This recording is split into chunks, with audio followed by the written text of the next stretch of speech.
한국이 뭘 할 수 있겠어? 미군 위성 없으면 그냥 장님이지. 일본 자위대 작전기획관의 조롱에 세계가 숨을 죽였습니다.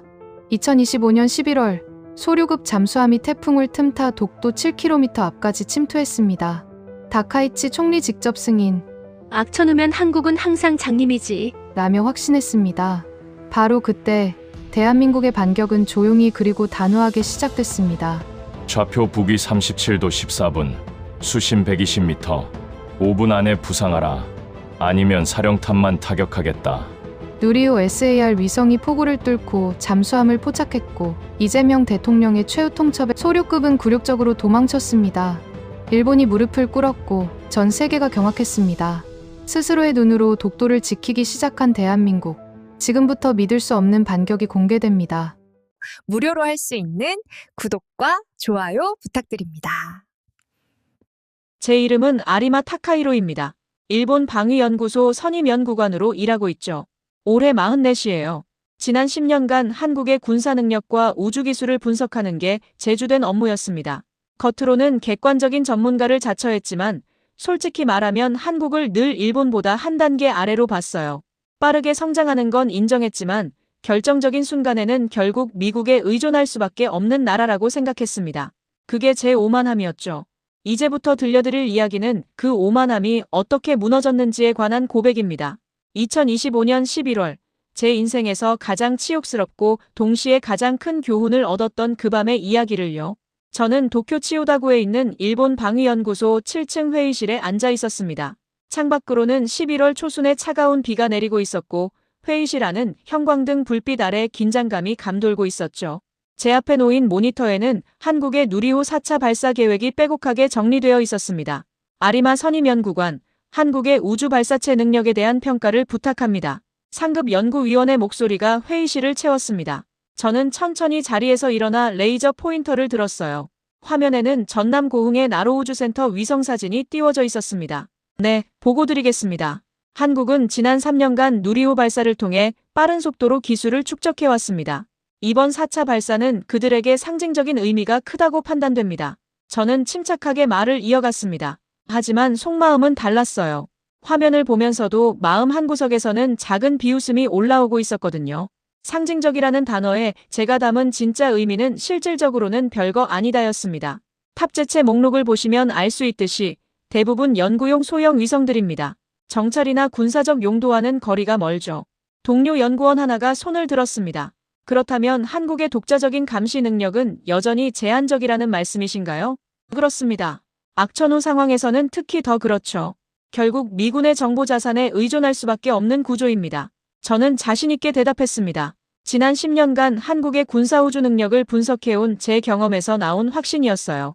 보고서를 쓸 때마다 저는 객관적인 척했지만 깊은 곳에서는 한국을 여전히 추격자 정도로만 생각하고 있었습니다. 일본보다 한 단계 아래에 있는 나라. 기술은 빠르게 따라오지만 결정적인 순간에는 결국 미국 눈을 빌려야 하는 나라. 회의가 끝나고 저는 자리로 돌아와 한국 언론 기사들을 훑어봤습니다. 누리호 4차 한국 우주 독립의 세 장을 열다 같은 제목들이 눈에 들어왔죠. 저는 코웃음을 쳤습니다. 제 컴퓨터 화면에는 작성 중이던 보고서가 떠 있었어요. 마지막 문장은 이렇게 끝나 있었습니다. 누리호 4차 발사는 상징성은 크지만 실질적인 전력화까지는 상당한 시간이 필요할 것으로 판단됨. 같은 시각, 대전 유성구 한국항공우주연구원 회의실에서는 전혀 다른 분위기의 회의가 진행되고 있었습니다. 물론 저는 그때 그곳에서 무슨 일이 벌어지고 있는지 전혀 몰랐죠.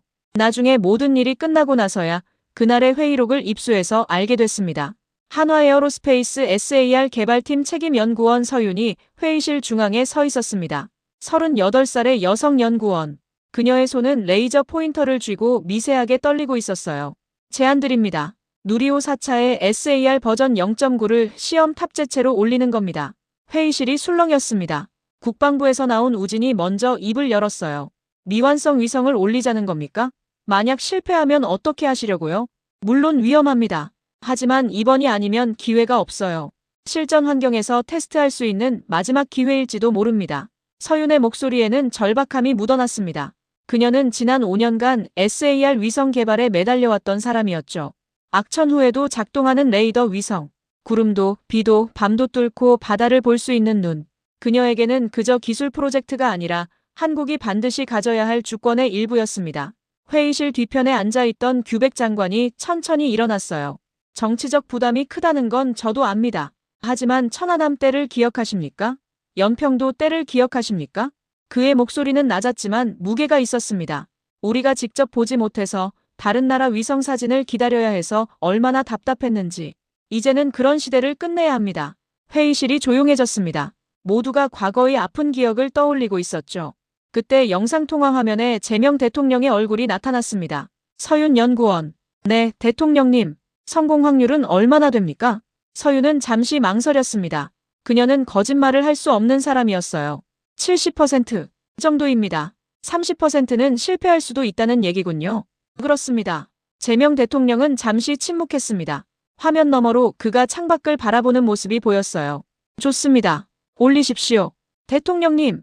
우진이 놀라서 소리쳤습니다. 만약 실패하면 정치적 타격이. 그건 제가 책임지겠습니다. 제명 대통령의 목소리는 단호했습니다. 우리가 빌려온 눈만으로 나라를 지킬 수는 없습니다. 실패하더라도 시도는 해야 해요. 그게 주권국가가 가야 할 길입니다. 그날 밤 저는 도쿄 시부야구의 제 아파트로 돌아왔습니다. 작은 원룸이었지만 저에게는 충분했죠. 맥주 한 캔을 따서 마시며 오늘 회의를 복귀했습니다. 한국 뉴스 사이트들이 누리호 발사를 대대적으로 보도하고 있었어요. 댓글란에는 자부심 넘치는 글들이 가득했습니다. 저는 그걸 보면서 묘한 감정을 느꼈습니다. 비웃음? 아니면 질투? 지금 생각해보면 그건 오만이었습니다. 한국이 빠르게 변하고 있다는 걸 인정하기 싫어하는 마음. 일본이 여전히 우위에 있다고 믿고 싶은 자존심. 한국은 아직 멀었어. 우리를 따라오려면 최소한 10년은 더 걸릴 거야. 그때의 저는 정말 그렇게 믿고 있었습니다. 제가 얼마나 틀렸는지 전혀 몰랐죠. 휴대폰이 울렸습니다. 방위연구소 동료로부터 온 메시지였어요. 아리마, 내일 특별회의 있어. 총리실에서 직접 요청했대. 한국 관련 긴급 안건이라는데. 저는 메시지를 읽고 고개를 갸웃했습니다. 긴급 안건? 하지만 크게 신경 쓰지 않았어요. 저는 맥주를 다 마시고 침대에 누웠습니다. 같은 밤, 대전에서는 서윤이 연구실 책상 앞에 앉아 있었습니다. 모니터에는 SAR 위성의 설계도가 떠 있었어요. 70%. 정말 성공할 수 있을까? 불안이 몰려왔습니다. 하지만 동시에 묘한 확신도 있었어요. 이건 단순한 위성이 아니었습니다. 한국이 스스로의 눈을 뜨는 순간이었죠. 같은 별을 보면서도 도쿄의 저와 대전의 서윤은 전혀 다른 생각을 하고 있었습니다.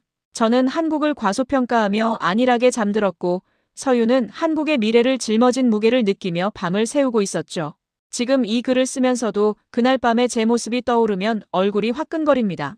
한국이 이미 변하고 있다는 걸 저는 보려고 하지 않았습니다. 다음 날 오후, 저는 도쿄 총리 관저 지하 회의실로 향했습니다. 엘리베이터가 지하 3층까지 내려가는 동안 제 심장은 이상하게 빨리 뛰고 있었어요. 이런 곳에 불려온 건 처음이었거든요. 회의실 문을 열자 묵직한 공기가 저를 맞았습니다. 긴 타원형 테이블 주위로 이미 여러 사람이 앉아 있었죠.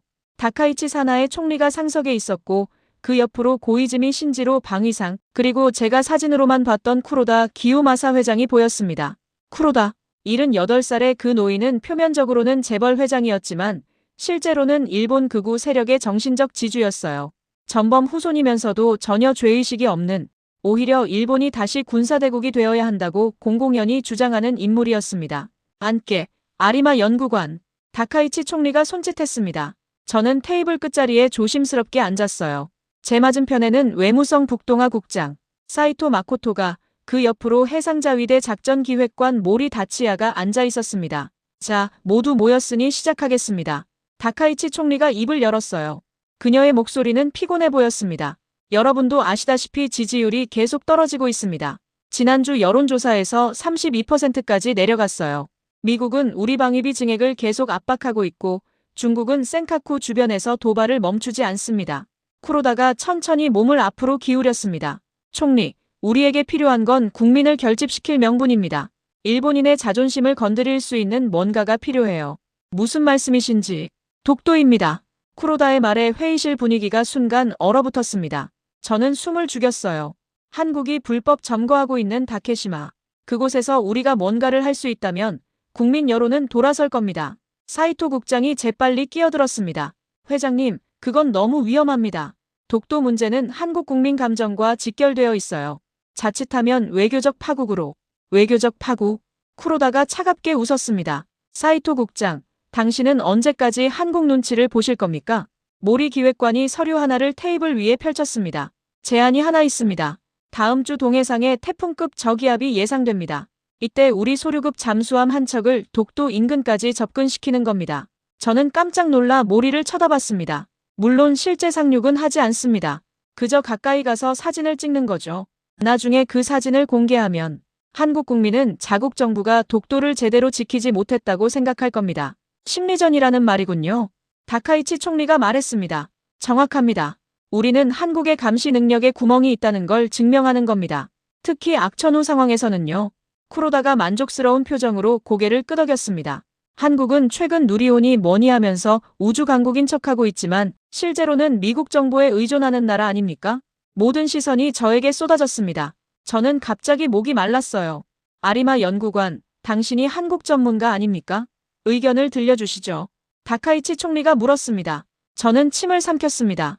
이건 위험하다. 독도는 한국에게 단순한 영토 분쟁이 아니라 감정의 문제다. 만약 들키면. 하지만 제가 지난 10년간 써온 보고서들이 떠올랐습니다. 한국의 독자 감시 능력은 제한적이다. 제 분석이 틀렸을 리 없었어요.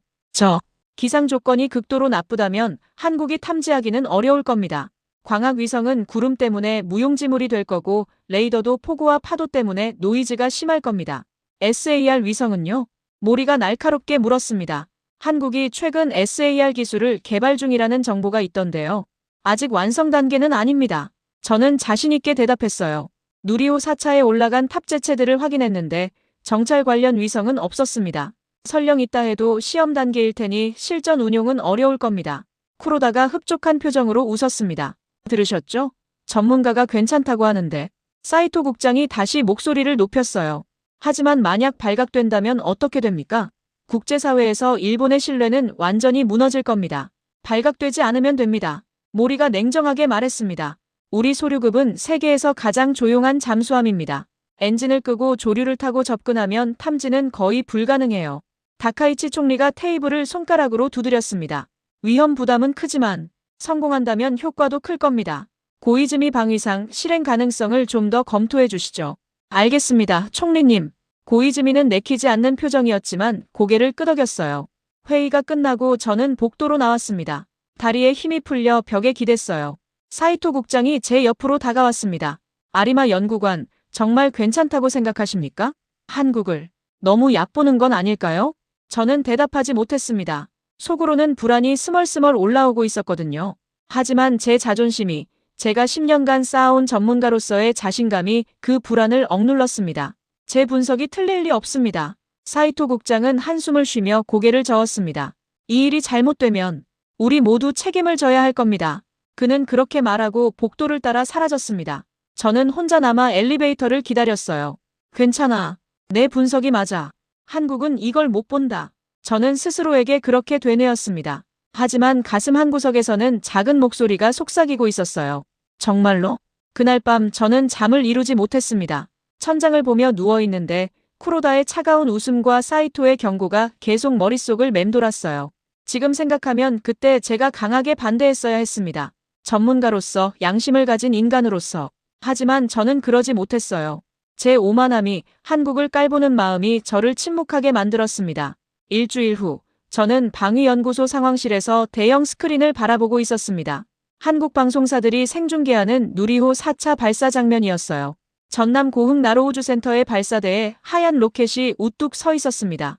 발사 10분 전입니다. 한국어 카운트다운이 들려왔습니다. 저는 팔짱을 끼고 화면을 지켜봤어요. 옆에 앉은 동료 연구원이 중얼거렸습니다. 이번에도 성공하면 4번 연속이네요. 한국 기술력이 확실히 올라온 건 맞는 것 같은데. 발사체 기술이야 따라잡았죠. 하지만 위성은 다른 문제입니다. 저는 차갑게 대답했습니다. 같은 시각, 나로우주센터 관제실에서는 서윤이 떨리는 손으로 모니터를 응시하고 있었습니다. 그녀의 심장은 미친 듯이 뛰고 있었어요. 지금 저 로켓 안에는 공식 발표된 탑재체들 사이에 누구도 모르는 SAR 버전 0.9가 숨어 있었습니다. 서윤 연구원, 괜찮으세요? 옆에 있던 동료가 물었습니다. 서윤의 얼굴이 창백했거든요. 네, 괜찮습니다. 그녀는 겨우 대답했습니다. 괜찮을 리가 없었죠.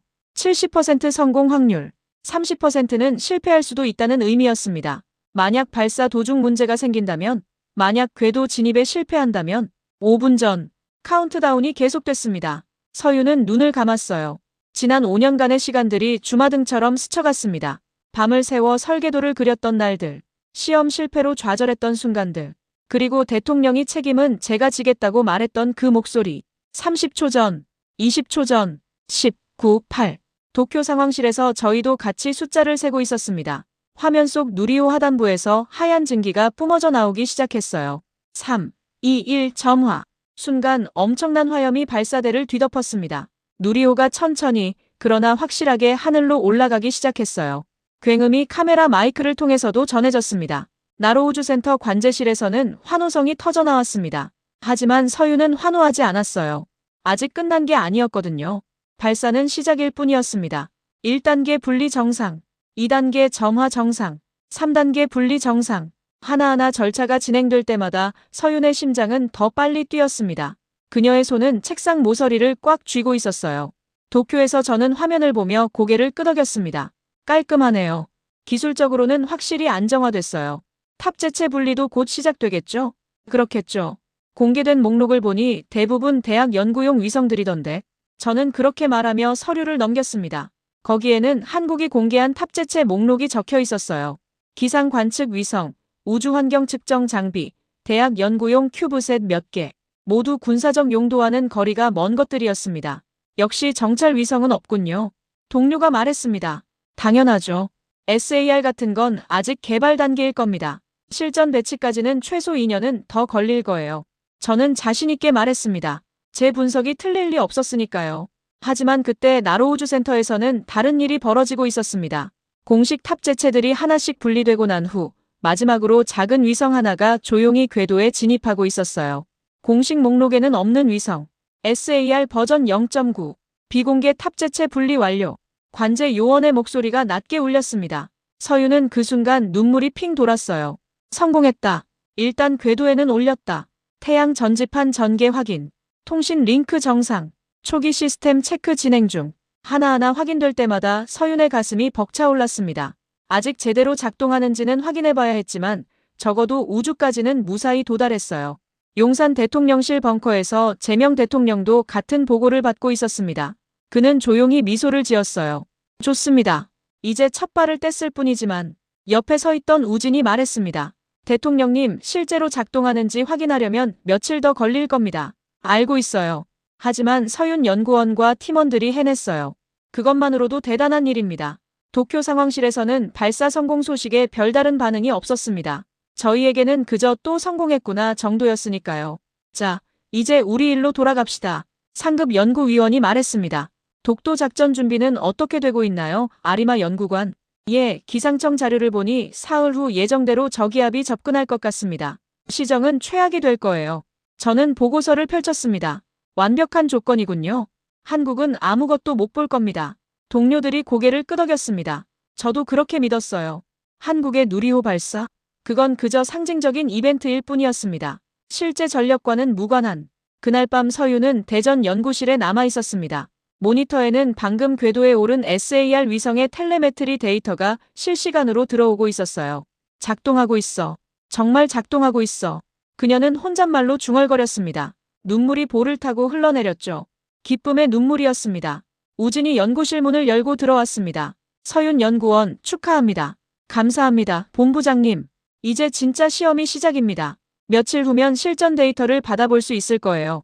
우진의 목소리는 차분했지만 그의 눈빛에는 기대감이 어려 있었습니다. 일본이 뭔가 움직이고 있다는 정보가 있습니다. 정확히는 모르겠지만 독도 쪽에서 뭔가 시도할 가능성이 있어요. 서윤의 표정이 굳어졌습니다. 그렇다면, 네. 우리 위성이 처음으로 진짜 임무를 수행하게 될지도 모릅니다. 준비해두세요. 우진이 나간 후 서윤은 다시 모니터를 바라봤습니다. 화면에는 지구를 도는 작은 점 하나가 표시되어 있었어요. 그 작은 점이 곧 한국의 새로운 눈이 될 것이었습니다. 도쿄의 제 아파트에서 저는 침대에 누워 천장을 바라보고 있었습니다. 내일 모레면 작전이 시작될 것이었어요. 가슴 한구석이 여전히 불편했지만 저는 그 느낌을 무시했습니다. 한국은 못 본다. 내 분석이 맞다. 저는 스스로에게 그렇게 되뇌며 눈을 감았습니다. 하지만 잠은 쉽게 오지 않았어요. 같은 하늘 아래 한국과 일본은 서로 다른 준비를 하고 있었습니다. 한국은 새로운 눈을 뜨고 있었고 일본은 그 눈이 아직 감겨 있다고 믿고 있었죠. 누가 옳았을까요? 며칠 후면 답이 나올 것이었습니다. 사흘 후 새벽, 저는 요코스카 해상자위대 기지 작전 통제실에 있었습니다. 거대한 스크린에는 동해의 기상위성 영상이 띄워져 있었어요. 거대한 소용돌이 모양의 저기압이 한반도 동쪽을 완전히 뒤덮고 있었습니다. 완벽한 조건입니다. 모리 기획관이 만족스러운 표정으로 말했습니다. 그의 손가락이 화면을 가리켰어요. 시정은 100m 이하, 파고는 5m 이상, 레이더 노이즈는 최고 수준이고요. 작전 통제실에는 10여 명의 자위대 장교들이 모여 있었습니다. 모두 긴장한 표정이었지만 동시에 기대감도 감돌고 있었어요. 저는 구석자리에 앉아 컴퓨터 화면을 들여다보고 있었습니다. 소류 5호, 현재 위치 보고. 통신 장교가 마이크에 대고 말했습니다. 잠시 정적이 흐른 후 잡음 섞인 목소리가 들려왔어요. 여기는 소류 5호. 현재 수심 150m, 호위함 아래 대기 중입니다. 좋아. 계획대로 진행하라. 모리가 명령했습니다. 대형 스크린에는 동해의 해도가 표시되어 있었습니다. 파란색 점 하나가 호위함을, 그 아래 빨간색 점이 소류급 잠수함을 나타내고 있었어요. 두 점은 천천히 독도 방향으로 움직이고 있었습니다. 한국 측 반응은 없습니다. 레이더 신호도 평소와 같고 특이 동향은 포착되지 않았습니다. 정보장교가 보고했습니다. 저는 그 말을 듣고 안도의 한숨을 내쉬었어요. 역시 못 보고 있어. 옆에 서 있던 다른 연구원이 제게 속삭였습니다. 아리마 선배, 분석이 정확했네요. 이 날씨에 한국이 뭘 볼 수 있겠어요. 당연하죠. 광학위성은 구름 때문에 무용지물이고 일반 레이더는 이런 파도와 비 속에서는 노이즈만 잡을 겁니다. 저는 자신있게 말했습니다. 화면에는 실시간 기상 데이터가 계속 업데이트되고 있었어요. 풍속 초속 25m, 강수량 시간당 70mm. 최악의 조건이었습니다. 아니, 저희에게는 최고의 조건이었죠.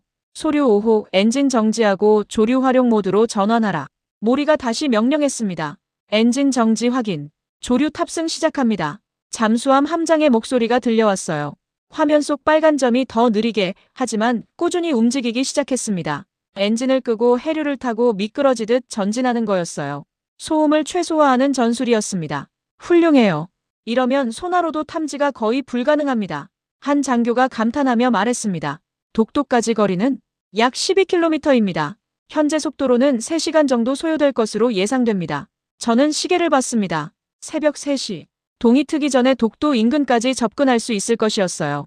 모리가 저에게 다가왔습니다. 아리마 연구관, 한국 쪽에서 정말 아무 반응이 없을까요? 네. 지금 같은 조건에서는 불가능합니다. 저는 단호하게 대답했습니다. 하지만 제 손은 조금 떨리고 있었어요. 왜일까요? 분명 제 분석이 맞는데 가슴 한 구석이 계속 불편했습니다. 혹시 SAR 위성은 어떻습니까?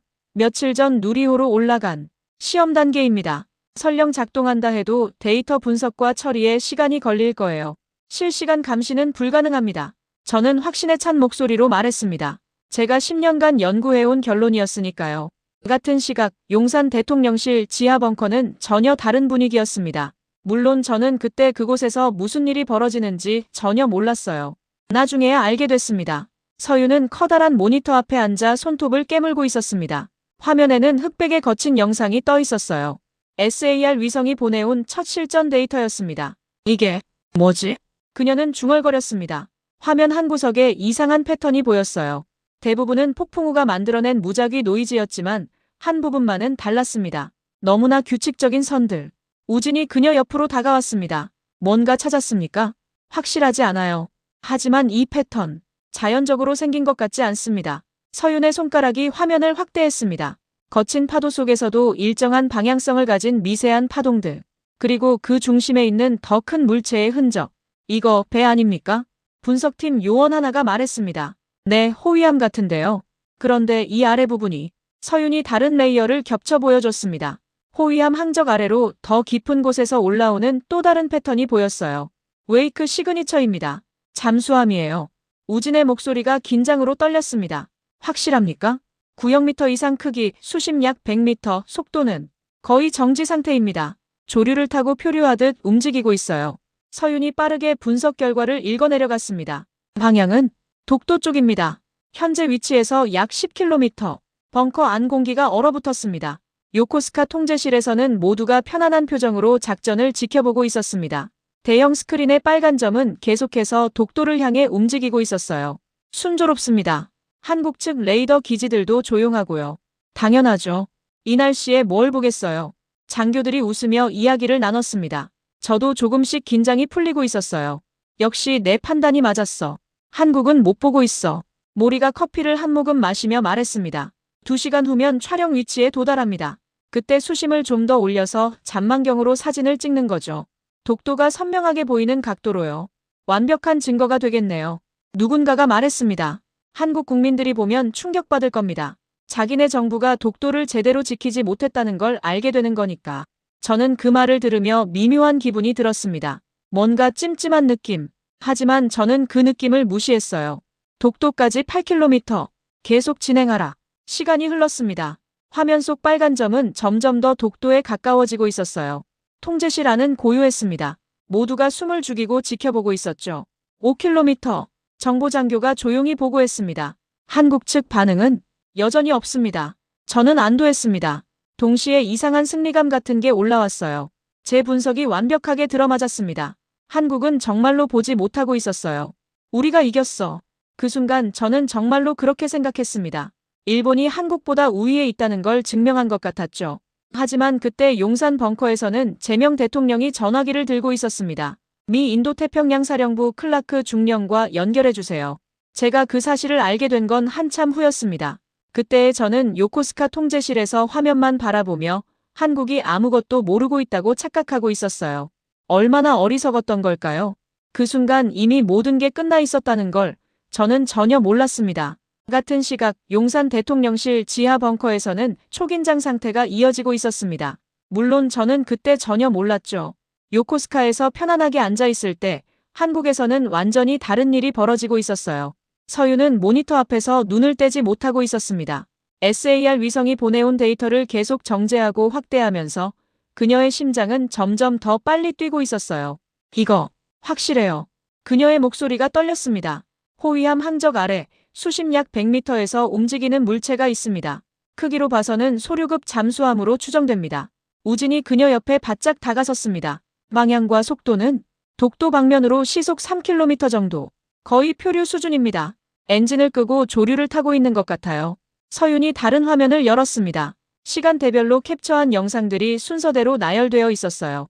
보세요. 30분 전, 1시간 전, 2시간 전. 계속 같은 방향으로 움직이고 있습니다. 우연이 아니에요. 벙커 안 공기가 무거워졌습니다. 제명 대통령이 팔짱을 끼고 화면을 노려봤어요. 현재 독도까지 거리는 약 7km입니다. 대통령님, 현재 속도라면 2시간 안에 영해에 진입할 것으로 보입니다. 규백 장관이 낮은 목소리로 물었습니다. 일본 측에서 우리에게 통보한 훈련 계획이 있습니까? 없습니다. 외교부 담당관이 고개를 저었습니다. 최근 일주일간 일본으로부터 받은 해상훈련 통보는 전혀 없었습니다. 그럼 이건 무단 침입입니다. 우진이 단호하게 말했습니다. 그의 얼굴은 굳어 있었어요. 제명 대통령이 천천히 고개를 돌렸습니다. 미군은 알고 있을까요? 확인해봐야 합니다. 규백 장관이 대답했습니다. 만약 미군과 조율된 훈련이라면 우리에게도 통보가 왔어야 하는데.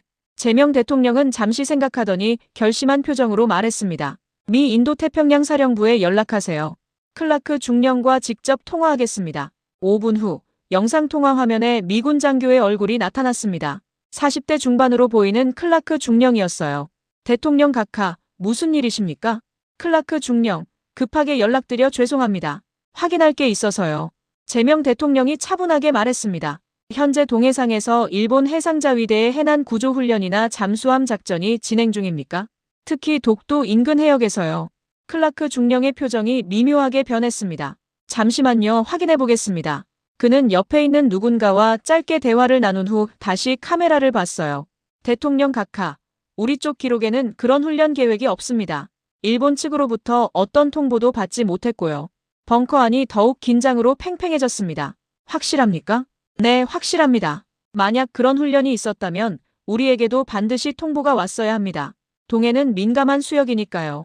제명 대통령은 고개를 끄덕였습니다. 알겠습니다. 협조에 감사드립니다. 통화가 끊어진 후 벙커는 침묵에 잠겼습니다. 모두가 상황의 심각성을 깨닫고 있었어요. 그럼 이건 일본의 단독 행동이라는 얘기입니다. 우진이 말했습니다. 미군도 모르는, 통보도 없는 작전. 독도를 향해 은밀히 접근하는 잠수함. 규백 장관이 책상을 손으로 짚었습니다. 의도가 뭘까요? 설마 진짜로 실제 충돌을 원하는 건 아닐 겁니다. 제명 대통령이 조용히 말했습니다. 우리 감시 능력을 시험하는 거예요. 악천후를 틈타 접근했다가 나중에 사진이나 데이터를 공개해서 한국이 독도를 제대로 지키지 못한다는 걸 보여주려는 거죠. 심리전입니다. 비겁한. 우진이 이를 갈았습니다. 서윤이 조용히 손을 들었어요. 대통령님, 저희 위성이 계속 추적하고 있습니다. 실시간으로 위치를 파악할 수 있어요. 정확도는 오차 범위 50m 이내입니다. 수심, 속도, 방향 모두 추정 가능합니다. 제명 대통령의 눈빛이 날카로워졌습니다. 좋습니다. 계속 추적하세요. 그리고 그는 우진을 봤습니다. 현무 미사일 태세를 점검하세요. 만약 그들이 영해에 진입하면 우리도 준비가 되어 있어야 합니다. 알겠습니다. 우진이 재빨리 전화기를 들었어요. 서윤은 다시 모니터로 돌아갔습니다. 화면에는 여전히 그 흑백의 패턴이 떠 있었어요. 폭풍우 속에서도 또렷하게 보이는 잠수함의 흔적. 그녀는 지난 5년간 이 순간을 위해 준비해왔습니다. 우리가 봤어. 우리 눈으로 직접 봤어. 그녀의 손은 떨리고 있었지만 동시에 묘한 자부심이 올라왔어요. 일본은 한국이 못 볼 거라고 생각했겠죠. 미군 위성 없이는 장님이라고 믿었을 겁니다. 하지만 틀렸어요. 한국은 이제 스스로의 눈을 가지고 있었습니다. 독도까지 6km. 분석팀 요원이 보고했습니다. 영해까지는 약 4km 남았습니다. 제명 대통령이 시계를 봤습니다. 새벽 4시 30분. 일본 총리에게 전화를 걸겠습니다. 대통령님, 지금요? 규백 장관이 놀라 물었습니다. 네, 지금이에요. 제명 대통령의 목소리는 차분했지만 그 안에는 강철 같은 의지가 담겨 있었습니다. 그들이 우리가 모르고 있다고 생각할 때 알려주는 겁니다. 우리가 다 보고 있다고. 그래야 그들이 얼마나 큰 실수를 저질렀는지 깨닫겠죠. 벙커 안 모든 사람이 숨을 죽였습니다. 핫라인으로 연결하세요. 제명 대통령이 명령했습니다. 통신 요원이 재빨리 작업을 시작했어요. 한일 정상 간 핫라인이 연결되기 시작했습니다. 서윤은 모니터를 보며 작게 중얼거렸습니다. 이제 시작이네요. 그녀의 화면에는 여전히 그 빨간 점이 움직이고 있었어요. 독도를 향해. 하지만 이제 그 점은 비밀이 아니었습니다. 한국의 눈에 완전히 포착된 숨길 수 없는 증거였죠. 요코스카에서 편안하게 앉아있던 저는 그때까지도 아무것도 몰랐습니다. 한국이 이미 다 알고 있다는 걸, 우리의 계획이 완전히 노출됐다는 걸, 제 오만함이 저를 눈멀게 만들고 있었어요.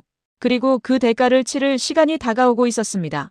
요코스카 작전 통제실의 대형 스크린에서 빨간 점은 여전히 독도를 향해 천천히 움직이고 있었습니다. 저는 커피를 한 모금 마시며 시계를 봤어요. 새벽 4시 40분. 순조로웠습니다. 너무나 순조로웠죠. 독도까지 5km. 정보장교가 보고했습니다. 한국 측 반응은 여전히 없습니다. 레이더 기지들도 조용하고요. 모리 기획관이 만족스럽게 고개를 끄덕였어요. 완벽해요. 1시간 후면 촬영 위치에 도달합니다. 그때 통신장교의 얼굴이 갑자기 굳어졌습니다. 그는 헤드셋을 쓴 채 뭔가 듣고 있었는데 점점 표정이 창백해지고 있었어요. 기획관님, 왜 그래요? 도쿄 총리 관저에서 긴급 연락이 왔습니다. 한국 대통령이 핫라인으로 전화를 걸어왔다고 합니다. 순간 통제실 안공기가 얼어붙었습니다. 저는 커피잔을 떨어뜨릴 뻔했어요. 뭐라고요? 모리가 벌떡 일어났습니다. 지금 다카이치 총리가 통화 중이라고 합니다. 우리에게도 실시간으로 연결하겠다고. 통신장교가 급하게 장비를 조작했습니다. 곧 스피커에서 목소리가 흘러나오기 시작했어요. 다카이치 총리의 목소리였습니다. 이재명 대통령, 이 새벽에 무슨 일로 연락하셨습니까? 다카이치의 목소리는 당황한 티를 감추려 애쓰고 있었어요. 다카이치 총리님, 죄송합니다만 급한 일이 있어서요. 제명 대통령의 목소리는 차분했습니다. 너무나 차분해서 오히려 더 섬뜩했어요. 현재 우리 영해 인근에서 귀국 해상자위대 함정이 작전 중인 것으로 파악됩니다. 혹시 사전에 통보하지 못한 훈련이라도 있습니까?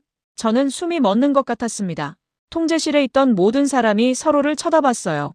그들이 안다고? 어떻게? 그건 다카이치가 말을 더듬었습니다. 미국과 조율된 해난 구조 훈련입니다.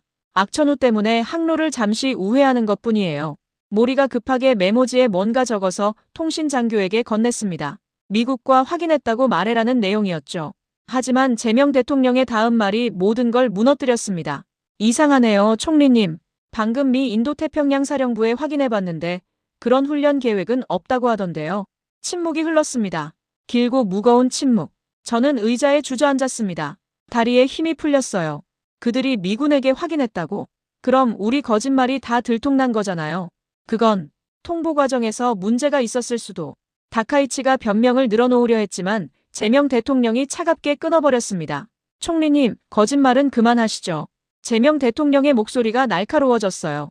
북위 37도 14분, 동경 131도 52분. 현재 이 좌표에 귀국 소류급 잠수함 한 척이 있습니다. 통제실에 있던 장교 하나가 급하게 해도를 확인했어요. 그리고는 경악한 표정으로 고개를 끄덕였습니다. 정확한 좌표였어요. 수심 약 100m. 엔진을 끄고 조류를 타고 독도 방향으로 접근 중이죠. 속도는 시속 3km. 현재 영해까지 거리는 3.8km입니다. 저는 머리를 감싸 쥐었습니다. 어떻게 이럴 수가? 어떻게 저렇게 정확하게 알고 있을까? 잠깐, 이재명 대통령. 그건 어떻게? 다카이치의 목소리가 떨리고 있었어요. 어떻게 알았냐고요? 제명 대통령이 차갑게 웃었습니다. 엔진 끄고 조류 타고 들어오면 우리 눈을 피할 줄 알았습니까? 이 폭풍 우면 우리가 못 볼 거라고 생각하셨습니까? 대통령, 이건 오해입니다. 우리는 오해가 아닙니다. 제명 대통령의 목소리가 더욱 단단해졌어요. 지금 이 순간에도 우리 위성이 귀국 잠수함을 실시간으로 추적하고 있습니다. 수심, 방향, 속도 모든 걸 알고 있어요. 그리고 잠시 침묵이 흘렀습니다. 지금 우리 현무 미사일이 그 잠수함 사령탑을 조준하고 있습니다. 통제실이 아수라장이 됐습니다. 장교들이 웅성거리기 시작했고 모리는 얼굴이 새하얗게 변했어요. 저는 그저 멍하니 스피커를 쳐다볼 뿐이었습니다. 대통령, 진정하십시오. 이건 단순한 훈련. 훈련이라고요? 제명 대통령의 목소리에 분노가 실렸습니다. 사전 통보도 없이 미군도 모르게 악천후를 틈타. 우리 영해로 몰래 접근하는 게 훈련입니까? 이건 명백한 도발입니다. 우리는 영해를 침범할 생각이. 그럼 지금 당장 철수하시죠. 제명 대통령이 단호하게 말했습니다. 5분 드리겠습니다. 5분 안에 그 잠수함을 부상시켜서 일장기를 개항하고 공해상으로 회항시키십시오. 5분은 너무. 아니면 우리가 타격하겠습니다. 제명 대통령의 말에 통제실이 완전히 얼어붙었어요. 현무 미사일로 사령탑만 정확히 타격할 수 있습니다. 함체에는 구멍이 뚫리겠지만 승무원들이 탈출할 시간은 줄 수 있어요. 하지만 총리님께서 결정하지 않으시면 저희가 결정하겠습니다. 다카이치 총리는 말을 잇지 못했습니다. 스피커 너머로 그녀의 거친 숨소리만 들렸어요. 5분입니다, 총리님. 지금부터 카운트다운 시작합니다. 통화가 끊어졌습니다. 통제실은 공황 상태였습니다. 고이즈미 방위상이 언제 도착했는지 문을 박차고 들어왔어요. 무슨 상황입니까? 한국이 다 알고 있습니다. 좌표까지 정확하게. 모리가 떨리는 목소리로 보고했습니다. 어떻게 알았죠? 날씨가 이렇게 나쁜데. 고이즈미가 소리쳤습니다. 모든 시선이 저에게 쏠렸습니다. 저는 의자에서 미끄러져 내릴 것 같았어요. 아리마, 당신이 한국은 못 본다고 했잖아. 저는 말을 잇지 못했습니다. 머릿속이 새하얘졌어요. 어떻게 된 거지? SAR 위성? 설마 누리호 4차에 올라간 게. 이런 젠장. 모리가 책상을 내리쳤습니다. 5분이라고 했어요. 5분 안에 결정해야 합니다. 고이즈미가 휴대폰을 꺼내 총리 관저로 전화를 걸었어요. 총리님, 철수해야 합니다. 지금 당장요. 한국이 진짜로 쏠 수도 있습니다. 전화 너머 다카이치의 목소리가 희미하게 들렸습니다. 하지만 이렇게 물러나면 우리 체면이 문제가 아닙니다. 고이즈미가 거의 울부짖듯 말했습니다. 격침당하면 어떻게 하시려고요? 국제사회에 뭐라고 설명하시겠습니까? 미국도 가만히 있지 않을 겁니다. 저는 벽에 기대선 채 무너져 내렸습니다. 제 분석이 틀렸어요. 완전히 철저하게 틀렸습니다. 한국은 보고 있었어요. 이 끔찍한 폭풍우 속에서도 그들은 우리를 완벽하게 보고 있었습니다. 스피커에서 다시 목소리가 들렸습니다. 3분 남았습니다. 한국 측에서 보낸 카운트다운 메시지였어요. 철수하라고 명령하세요. 옆에 있던 다른 장교가 소리쳤습니다. 총리님, 제발. 고이즈미가 애원하듯 말했습니다. 긴 침묵 끝에 다카이치의 목소리가 들렸습니다. 철수시키세요. 그 한마디에 통제실은 더욱 혼란스러워졌습니다. 저는 바닥에 주저앉은 채 두 손으로 얼굴을 감쌌어요. 내가 뭘 한 거지? 내가 대체 뭘 한 거야? 제 10년간의 연구가, 제 자신감이, 제 오만함이 이 순간 산산조각 나고 있었습니다. 그리고 그건 시작에 불과했어요. 소류 5호, 즉시 부상하라. 일장기를 개항하고 공해상으로 회항하라. 모리 기획관의 목소리는 떨리고 있었습니다. 그는 마이크를 쥔 손에 힘을 주며 명령을 반복했어요. 다시 한번 말한다. 즉시 부상하라. 스피커에서 잠수함 함장의 당황한 목소리가 들려왔습니다. 본부, 무슨 상황입니까? 작전 취소다. 당장 부상해. 통제실 안은 완전히 패닉 상태였습니다. 장교들이 이리저리 뛰어다니며 소리를 질러댔고 저는 구석에 쪼그리고 앉아 머리를 싸매고 있었어요. 2분 남았습니다. 한국 측 카운트다운 메시지가 다시 들렸습니다.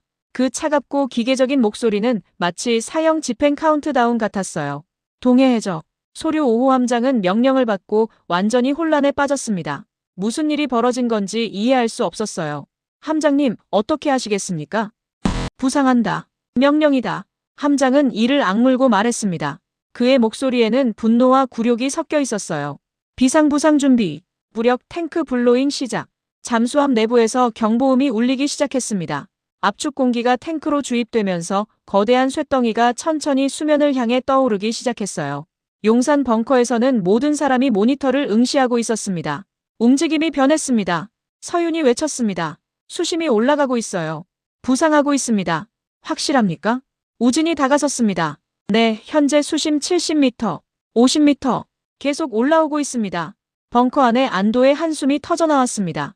제명 대통령은 팔짱을 낀 채 침착하게 서 있었지만 그의 이마에는 땀이 맺혀 있었어요. 계속 추적하세요. 완전히 공해상으로 벗어날 때까지. 폭풍우가 휘몰아치는 동해 수면. 거친 파도 사이로 검은 그림자가 모습을 드러내기 시작했습니다. 소류급 잠수함의 사령탑이었어요. 시정은 정말 끔찍했습니다. 파도는 5m가 넘었고 비는 폭포처럼 쏟아지고 있었어요. 이런 날씨에 어떻게 우리를 봤다는 거지? 함장은 이해할 수 없었습니다. 일장기 개항. 그의 명령에 승무원이 사령탑 위로 올라가 일장기를 달았습니다. 폭풍 속에서 깃발은 미친 듯이 펄럭였어요. 굴욕이었습니다.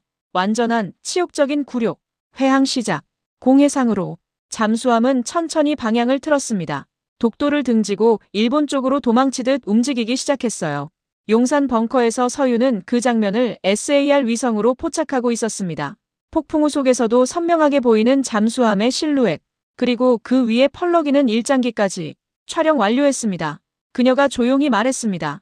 이 영상이면 충분한 증거가 되겠죠? 우진이 물었습니다. 네. 날짜, 시간, 좌표 모든 게 기록되어 있습니다. 제명 대통령이 고개를 끄덕였어요. 좋습니다. 일부는 공개하고 일부는 보관하세요. 요코스카 통제실에서는 여전히 혼란이 계속되고 있었습니다. 고이즈미 방위상이 전화기를 내려놓고 벽에 기댔어요. 그의 얼굴은 재처럼 창백했습니다. 끝났어. 우리 다 끝났어. 모리는 의자에 주저앉아 고개를 떨구었습니다. 저는 여전히 구석에 웅크리고 앉아 있었어요. 내 잘못이야. 다 내 잘못이야. 제 머릿속에서는 그 생각만 맴돌고 있었습니다. 아리마. 고이즈미 방위상이 제게 다가와 차갑게 내려다봤습니다. 당신이 괜찮다고 했죠? 한국이 못 본다고 했죠? 죄송합니다. 죄송하다고요? 지금 우리나라가 국제적으로 얼마나 망신당하는지 알아요? 한국의 최후 통첩에 꼬리 내리고 도망친 거예요. 나가요. 당장 나가세요. 고이즈미가 손으로 문을 가리켰습니다. 저는 비틀거리며 일어나 통제실을 나왔습니다. 복도는 텅 비어 있었어요. 저는 벽을 짚으며 걸었습니다. 엘리베이터를 타고 지상으로 올라왔을 때 밖은 여전히 폭풍우였습니다. 저는 그 빗속으로 걸어나갔어요. 차가운 빗물이 온몸을 적셨습니다. 하지만 저는 신경 쓰지 않았어요. 한국이 이겼어. 완벽하게 이겼어. 저는 하늘을 올려다봤습니다. 저 위 어딘가에 한국의 위성이 떠 있을 것이었어요. 악천후도 뚫고 밤도 뚫고 모든 걸 보는 눈. 그 눈앞에서 우리의 오만함은 산산조각 났습니다. 같은 시각 용산 벙커에서는 조용한 환호가 있었습니다. 크게 소리 지르는 사람은 없었어요. 모두가 조용히 하지만 깊은 안도와 자부심을 느끼고 있었습니다. 수고하셨습니다. 제명 대통령이 서윤에게 말했습니다. 덕분에 우리가 독도를 지킬 수 있었어요. 아닙니다, 대통령님. 이건 저 혼자 한 게 아닙니다. 지난 수십 년간 이 순간을 위해 준비해온 모든 분들이 함께 이룬 겁니다. 우진이 창밖을 바라봤습니다. 폭풍우는 조금씩 가라앉고 있었어요. 이제 우린 빌려온 눈에 의존하지 않습니다. 우리 눈으로 우리 땅을 지킵니다. 제명 대통령은 모니터를 바라봤습니다. 공개 준비를 하세요. 내일 아침 브리핑에서 발표하겠습니다. 어느 정도까지 공개하시겠습니까? 사실 그대로요. 일본이 독도에 접근했고 우리가 포착했고 최후 통첩 끝에 철수시켰다고. 그리고 우리 위성이 어떻게 이걸 가능하게 했는지도. 벙커를 나오며 서유는 복도 창문으로 밖을 내다봤습니다. 폭풍은 지나가고 있었어요. 동쪽 하늘이 조금씩 밝아오고 있었습니다. 새벽이 오고 있었습니다. 한국에게는 새로운 시대의 새벽이었죠. 저는 요코스카 기지를 빠져나와 빗속을 걷고 있었습니다. 그저 걷고 또 걸었어요. 제 10년간의 자신감이, 제 전문가로서의 자존심이 모두 이 빗속에 씻겨 내려가고 있었습니다. 그리고 그 빈자리에는 수치심과 자책감만 남았어요. 한국은 변했어. 이미 오래전에 변했어. 그런데 나만 보지 못했어. 하늘이 점점 밝아오고 있었습니다. 길고 어두운 밤이 끝나가고 있었어요. 하지만 저에게는 더 긴 어둠이 시작되고 있었습니다. 다음 날 오전 10시, 저는 도쿄 시부야구 제 아파트에서 텔레비전을 켜고 있었습니다. 전날 밤 빗속을 헤매다 새벽에야 돌아온 저는 한숨도 자지 못했어요. 그리고 지금 전 세계가 우리의 치욕을 목격하고 있었습니다. CNN 속보입니다. 한국 정부가 일본 잠수함의 독도 인근 침투 시도를 실시간으로 포착, 최후 통첩 끝에 철수시켰다고 발표했습니다. 화면에는 서울 국방부 브리핑룸이 비춰지고 있었어요. 규백 장관이 단상에 서 있었고 그 뒤로 대형 스크린의 흑백 영상이 재생되고 있었습니다. 폭풍우 속에서도 선명하게 보이는 잠수함의 모습, 그리고 일장기를 달고 도망치는 장면까지. 한국의 누리호 4차 발사로 궤도에 오른 SAR 위성이 악천후 속에서도 일본 잠수함을 실시간 추적했으며 저는 리모컨을 던져버렸습니다. 채널을 돌릴 필요도 없었어요. 모든 방송국이 같은 뉴스를 내보내고 있었으니까요. 휴대폰이 울렸습니다. 방위연구소 상급 연구위원이었어요. 저는 전화를 받지 않았습니다. 다시 울렸습니다. 또 받지 않았어요. 세 번째, 네 번째. 결국 저는 전원을 꺼버렸습니다. 창밖을 내다봤습니다. 도쿄의 거리는 평소와 다름없이 사람들로 붐볐어요. 하지만 편의점 앞 텔레비전마다, 사람들 손에 들린 스마트폰마다 같은 영상이 재생되고 있었습니다. BBC 뉴스로 채널이 바뀌었습니다.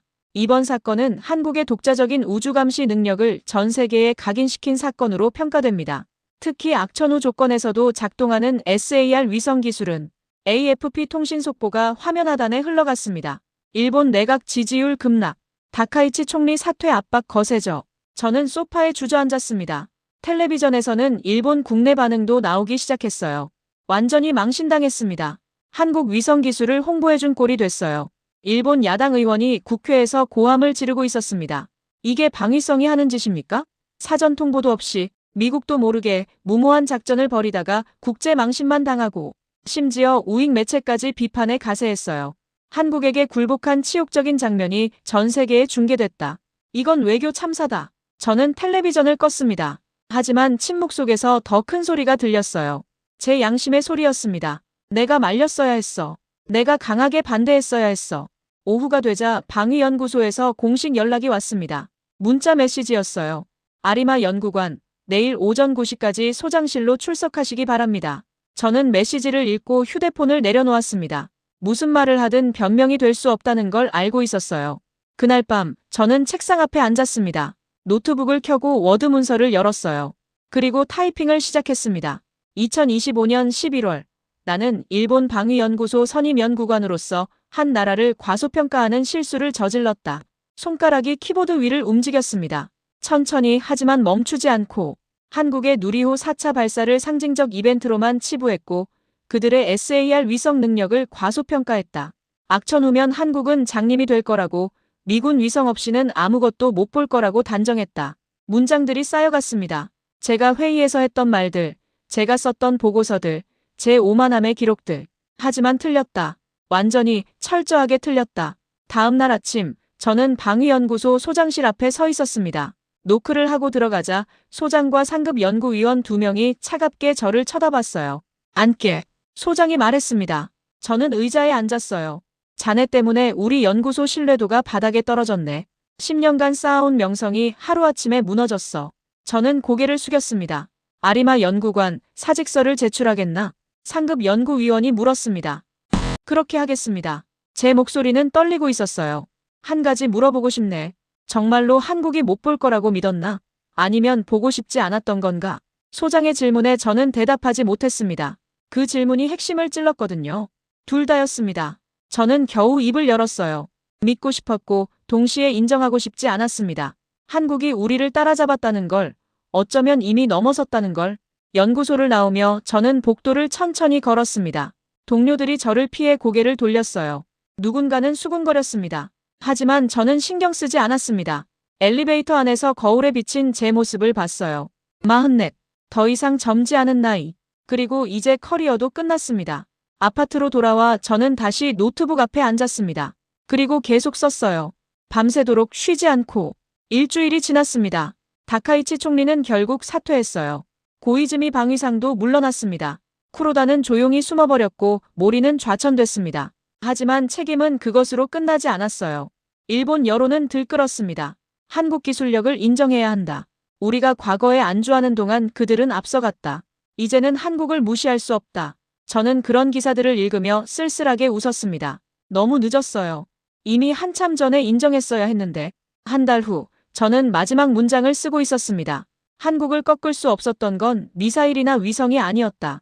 과학자와 군인, 국민이 쌓아온 의지와 자존심이었다. 서윤 같은 연구원이 5년을 매달려 만든 위성, 우진 같은 군인이 밤낮 없이 지킨 나라, 제명 대통령이 책임을 지겠다며 결단한 용기. 저는 잠시 멈췄다가 마지막 문장을 입력했습니다. 이제 한국은 빌려온 눈이 아니라 자기 눈으로 독도를 지킨다. 그리고 나는 그 사실을 인정한다. 파일을 저장했습니다. 제목은 오만의 대가 -한 일본 연구원의 고백이었어요. 창밖을 내다봤습니다. 도쿄의 밤하늘에는 별이 보이지 않았어요. 도시의 불빛이 너무 밝아서. 하지만 저 위 어딘가에는 한국의 위성이 떠 있을 것이었습니다. 조용히, 꾸준히 모든 걸 지켜보면서 저는 노트북을 닫고 일어났습니다. 새로운 삶을 시작해야 했어요. 하지만 이 기록만은 남기고 싶었습니다. 누군가는 읽어야 할 이야기. 오만이 어떻게 파멸로 이어지는지, 다른 나라를 무시하는 것이 얼마나 위험한지, 그리고 무엇보다 한국이라는 나라가 어떻게 스스로의 힘으로 일어섰는지. 지금 이 글을 읽는 당신에게 묻고 싶습니다. 당신도 누군가를 과소평가하고 있지는 않습니까? 변화를 보지 못하고 과거에 머물러 있지는 않습니까? 저는 그 대가를 치렀습니다. 당신은 그러지 않기를 바랍니다. 오늘의 사연 어떻게 들으셨나요? 정말 충격적인 이야기였죠. 일본이 태풍을 틈타 독도의 잠수함을 몰래 침투시켰지만 한국의 누리호가 쏘아올린 SAR 위성이 폭풍우 속에서도 완벽하게 포착해내다니 상상도 못했어요. 10년간 한국을 무시하던 일본 전문가가 단 하룻밤 만에 완전히 무너지는 극적인 반전이 정말 통쾌했습니다. 특히 이재명 대통령이 좌표까지 정확히 읊으며 5분 최후 통첩을 내리는 장면에서 한국의 압도적인 기술력과 당당함을 실감했어요. 가장 인상 깊었던 건 빌려온 눈이 아닌 우리 눈으로 독도를 지키게 된 그 순간이었어요. 한국의 위대함이 단순한 기술을 뛰어넘어 진정한 안보주권 국가로 우뚝 서는 역사적 분기점을 만들어냈죠. 미완성 위성으로도 해낸 기적이 바로 한국이 세계에 보여준 저력이라는 생각이 들었습니다. 한국인으로서 이런 자랑스러운 순간에 대해 여러분은 어떻게 생각하시나요?